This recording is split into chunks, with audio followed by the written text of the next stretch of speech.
এই দাগটা দিয়ে দিন, এই দাগটা। হ্যাঁ এটা হ্যাঁ, দাগটা সবটা দিয়ে দিন, এখানে দাগ দিয়ে লাভ নেই।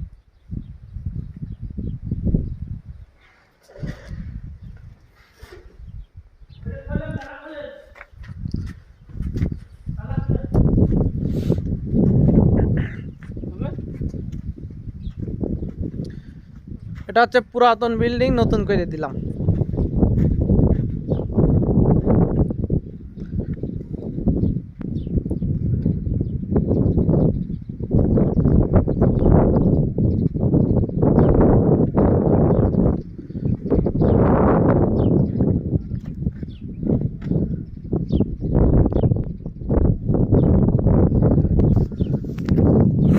বাংলাদেশের লোকে গাড়ির ভিতর চড়তে পারে না, আর এই যে সৌদি আরবে এই যে সিঁড়ি ঢুকাইছে, এই যে হ্যাঁ কি একটা অবস্থা। এই হচ্ছে সৌদি আরব, মানুষ গাড়ির ভিতর চড়তে পারে না, আর গাড়ির ভিতরে যে সিঁড়ি ঢুকায় যে এইরকম চলা হয়।